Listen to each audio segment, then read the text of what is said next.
Today, I'm going to recap a Korean movie released in 2019 called Innocent Witness. This story is about a girl with autism who is also a key witness to a murder. Because of her condition, she was unable to testify in court properly and was easily denied by the defense attorney. What will the defense attorney do? How do they find the truth? And what is the plot behind all of this? Let's find the truth together. This young man is a lawyer named Mr. Yang. He lives with his father and is still unmarried. He is an outstanding lawyer with great skills who currently works in a law firm. Fascinated by his abilities, his boss then compliments him and later gives him a special pro bono case. A murder case where the maid is the prime suspect because she was at the scene. His boss says that the prosecutor built the case solely on the witness account, where the sole witness is only a 15-year-old girl with autism. On the other hand, at school, this little girl is Ji-woo. She has autism, so her classmate often bullied him. On that night, at his house, this girl looked out the window. She saw an old man whose head was wrapped in plastic, and his maid, in a room across from her house. She then screamed hysterically until her parents came and calmed her down. She later became a key witness in the murder case handled by Mr. Yang. The next day, Mr. Yang meets the maid who is the suspect. Her name is Mi-ran. Before questioning her, he asks Mi-ran to always be honest with him in all conditions, and she agrees. Then she tells the chronology of the incident. That night, she heard a strange noise. When she went to check on his master, she saw her master's head was wrapped in plastic. She tried to help him, but her master kept holding onto the plastic and instead pushed her away. She couldn't restrain him. She then tried to take something to tear the plastic. But when she returned to the room, her master had already died. After telling the chronology, Mi-ran cries and blames herself for being slow to help her master. She then asks Mr. Yang to help her. After that, he works on the case carefully. He watches the interrogation tape from the key witness. Not satisfied, he then goes to meet the witness, Ji-woon. But at her home, her mother forbids Mr. Yang to see her daughter. Not giving up, he then meets a child psychologist to ask what she thinks about the interrogation video.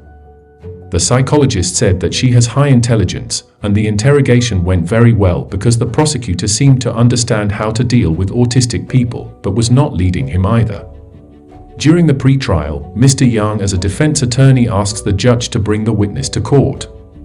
But the prosecutor refuses and says that the witness has special conditions, and it would be dangerous for the witness' health to put her on the stand.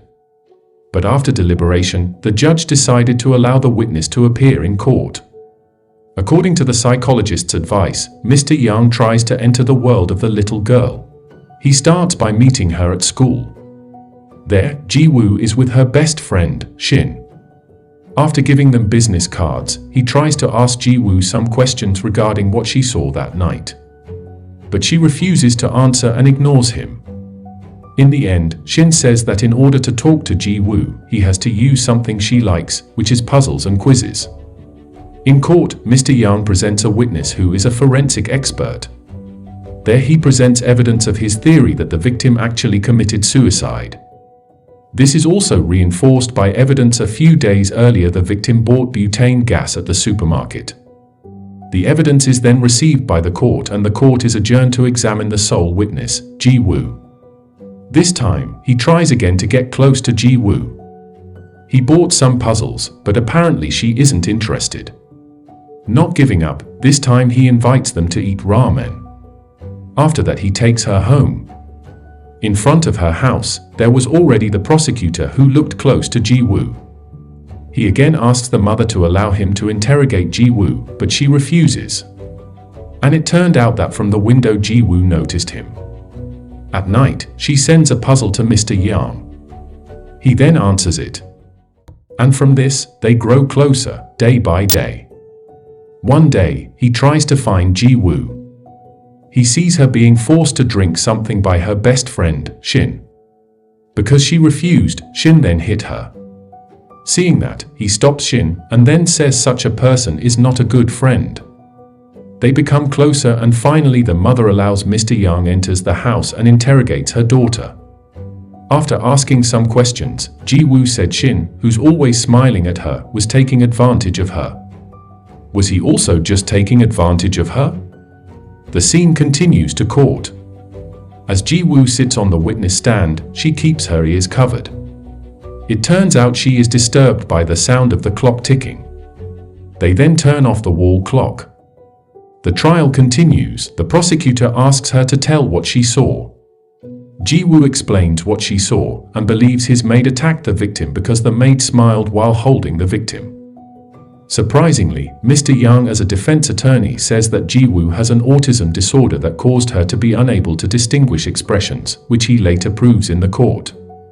After humiliating Ji-woo, finally Mr. Yang wins the trial and Mi-ran is acquitted of not being proven guilty. After the trial, he meets Mi-ran and says that the prosecutor is appealing. She says she is not afraid as long as Mr. Yang defends her. She then says goodbye to meet her son. Here, Mr. Yang feels something is odd because she previously said that she didn't have any family. He then begins to doubt himself. He tries to recall his memories of everything about the case. His conscience told him that what he was doing was not the right thing. On the other hand, at school, Ji-woo can't go home because of heavy rain. Shin then comes and apologizes for what she has done to Ji-woo. She then gives her umbrella and runs into the rain. Moments later, Mi-ran appears and taunts Ji-woo. She said that she shouldn't be involved in adult business and then pushed her away. Mr. Yang deeply regrets himself. On the other hand, the prosecutor is trying to prepare his appeal. He meets Ji-woo's mother to ask her daughter to stand in court once again, but the mother refuses. Then Ji-woo tells his mother that she wants to be a witness again.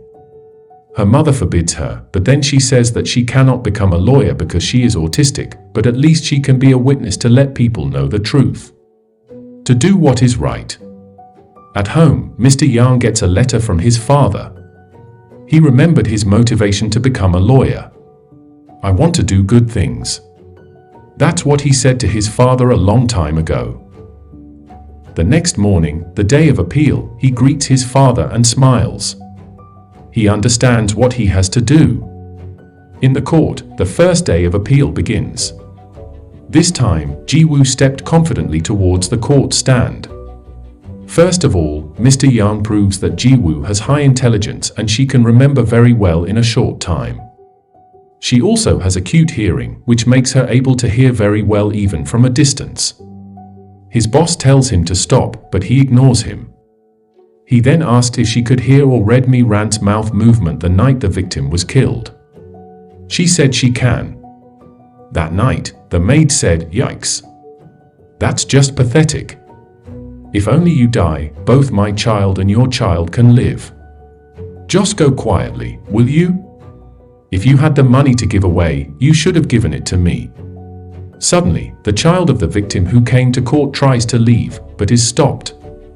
Judge then asked for Mr. Yang role and reminded him of the code of ethics he would face. He said a lawyer is a human too, who has a desire to do what is right. His boss then gets angry and goes mad at the trial. He blasphemes Mr. Yang and is later removed from the trial by the judge. In the end, the trial is won by the prosecutor, but Mr. Yang gets what he wants, the truth, and to do what is right. At the end of the movie, Mr. Yang is getting closer and good friends with Ji-woo. He also dares to express his feelings to the woman he likes. What is around us is not always good. But what makes us good is whether we dare to do the right things. Do you dare to do something right in your life too? Leave your comments below. And also make sure to subscribe and turn on notifications so you can watch more videos like this. Thanks for watching and see you next time.